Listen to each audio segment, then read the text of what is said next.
big surprise, we have another Palm device. This is the Tungsten T, also known as the M550.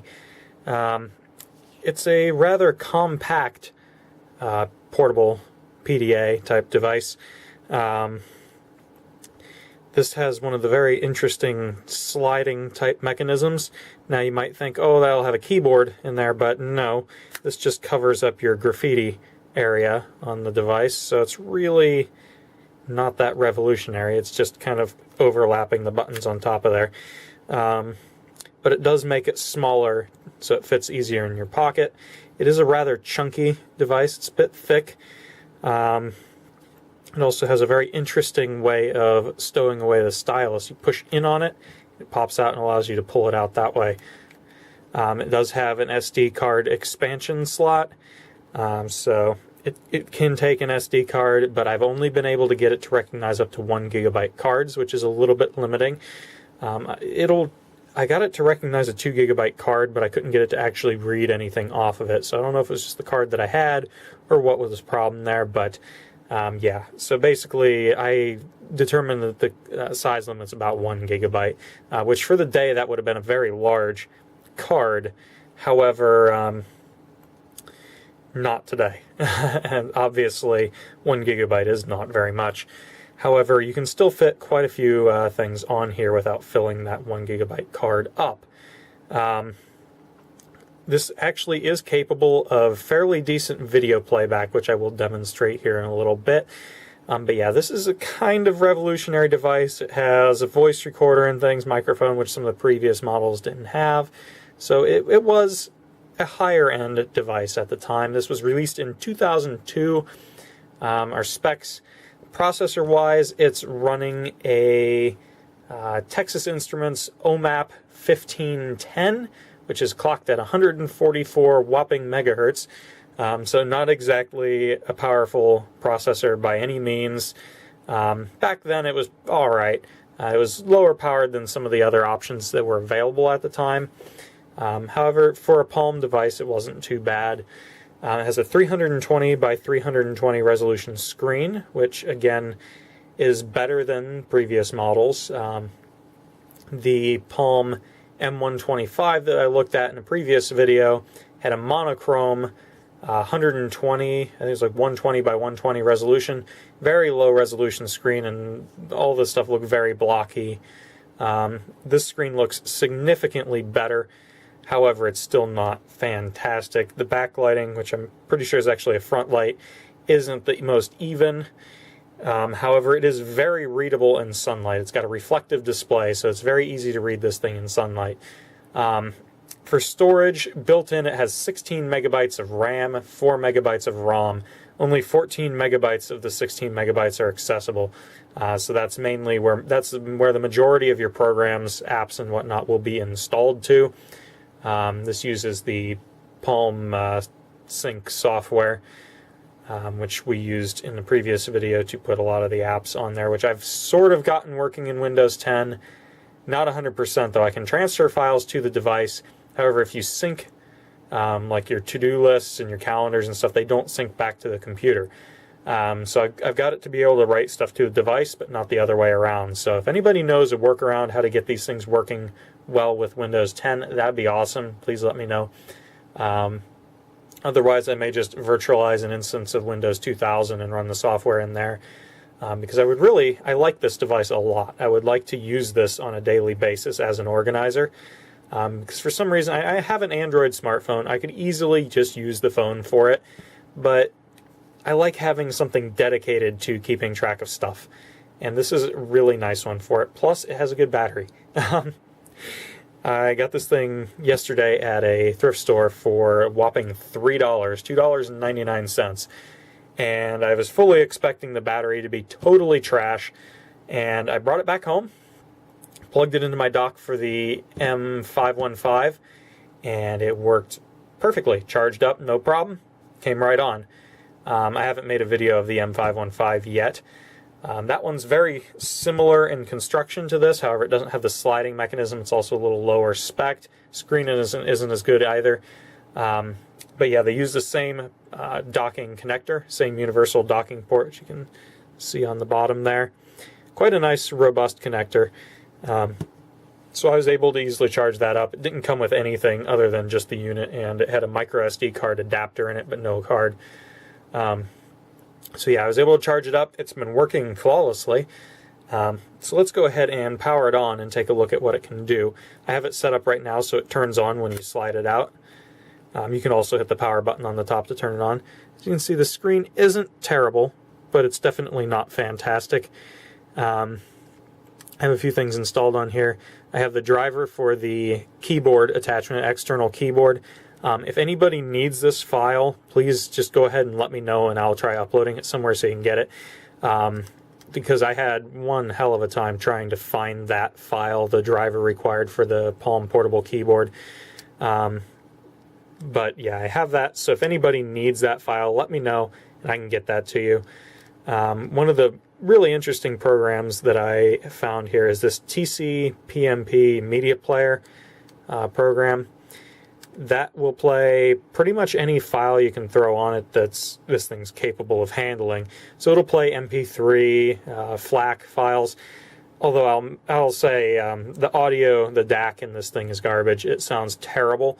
So what I basically use it for is playing, well, what I've been using it for since last night is playing episodes of Futurama, because it does that very nicely. Let me go ahead and fire that up. Here, see if there's anything else on here. I didn't really load any other programs. So let's go ahead and start that up. And, yep, there we go. Stop! I admit it. My people ate them all. We kept saying one more had hurt, and then they were gone. We're sorry. I just wish I could have showed you guys how great they were.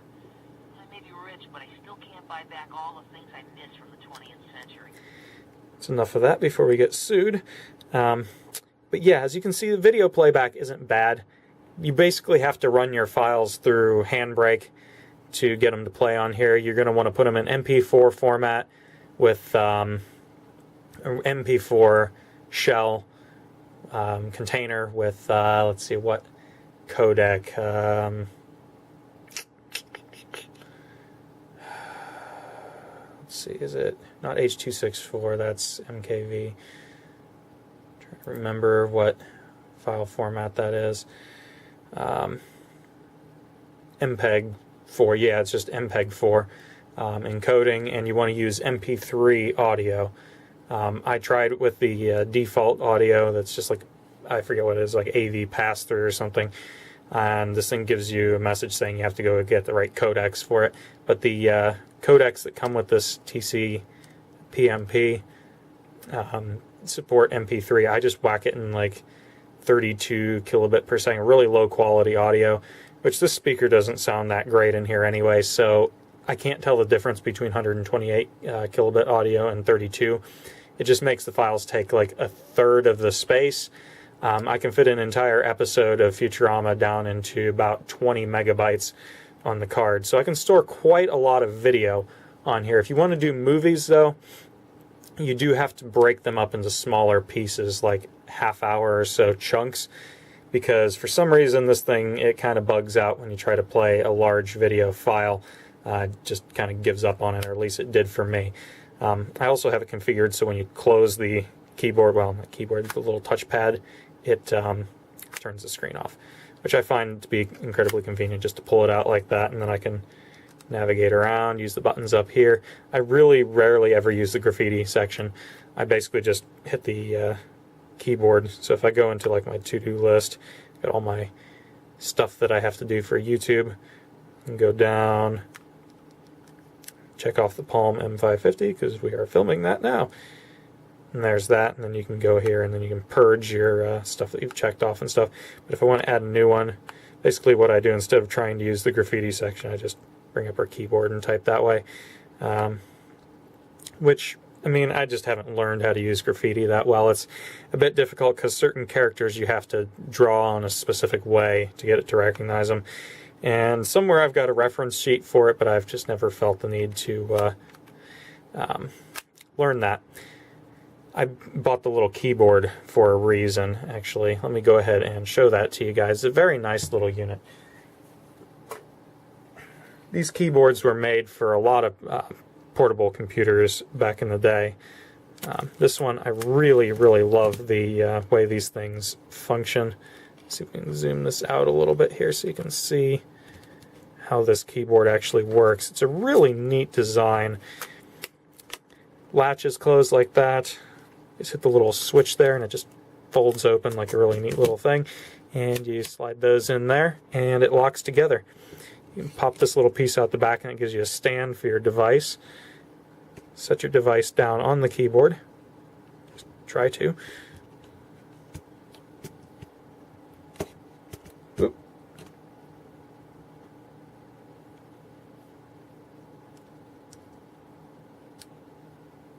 And there we go. So if I go over to Memo Pad, create a new memo. This is a test of the Palm portable keyboard. There we go. You can see that works a treat, which is far, far nicer than actually typing on this using stylus and this horrible little keyboard here, which is, it works enough to jot something down real quick or punch in a note. But if you want to type any amount of text, I would really recommend picking one of these up. If you actually plan on using these. Because these, I got this for $5 on eBay with free shipping. There's like $5.40 or something. So you just do a little shopping around. You got to make sure you get the one with the right connector for your device, because they do. Palm made these keyboards, same design keyboard for all sorts of different devices. In fact, they made them for the HP, the little portable HP pocket PCs at the time, and a lot of other devices as well. So a lot of portable computers had a Palm-made keyboard that was available for them. So the eBay's really flooded with these things. There's also projects that people have been doing that allow you to convert these suckers over to standard USB keyboards, which would be really awesome. Because this thing's tiny. It's a really nice little keyboard too. It is far better feeling than, like, this here is my keyboard that I use down here in the filming area, because it's small and I can just kind of chuck it wherever. It's a Microsoft Wedge Mobile keyboard. This doesn't feel anywhere near as good as this Palm keyboard. This reminds me a whole lot of the ThinkPad type keyboards. It feels like that. It has a really nice travel on the keys. Kind of nice tactile bump feel to each of them, so it's a really good feeling keyboard. And it's just a shame that they didn't make a USB variant of this, or a Bluetooth variant. I think they actually did make a Bluetooth version of this, which I'm going to have to take a look for, because I would really like to get one of these that would be Bluetooth. I have a little Windows 8 tablet that I use a little bit when I'm traveling and doing stuff. It should be really nice to have a little keyboard for it. I plan on just using this Wedge Mobile keyboard, but you have to put this cover across the front of it. So you'll find that.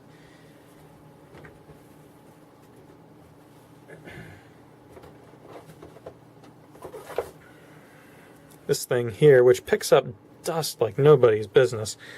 But when you put that on the keyboard, it becomes a very chunky thing. And that's not really that portable anymore. I mean, it's nice and it looks really, you know, high quality because it's all nice aluminum and stuff. But this, you just flip that out, fold her up like that, and that is way more portable. Look how much smaller that is. I mean, it's a little thicker. Then you got this big lump with the batteries in it sticking out of that. And this is going to get beat up. It's going to get all scratched up if you throw it in a bag. This is like a really, really durable little thing. Latches together real firmly. This is nice. I wish they still made these. Because, man, these things would sell like hotcakes for use with tablets. Especially if they had a little like stand built into the back where you could prop your tablet up. Just a little piece like this that would flip out, but it'd be like have a little notch in there so your tablet would fit down in there and keep it from sliding forward. That'd be fantastic. So yeah, if whoever made these, I'm sure Palm themselves probably didn't manufacture these, but if whoever's got the schematic for this and has the license for them is watching this, make these things again. These are awesome keyboards. I want a Bluetooth variant of this. I'm not sure if they made one or not, but if they did, I want it. These are fantastic keyboards. I wish they still made them. Anyway, that's just a quick little look at the Tungsten T or M550, whatever you want to call it, and that keyboard there. So yeah, let me know what you think in the comments. If you had one of these back in the day, please do share. I read all the comments. I don't always answer them because I'm busy. Sometimes I forget, whatnot, or sometimes I just don't have an answer to a question. I'm sorry, but I can't answer everything. But yeah, go ahead and leave some feedback. I do appreciate it, and lets me know that people are actually watching this stuff and care. So yeah, take it easy, guys. Y'all have a great day, and remember, if you can dream it, you can make it.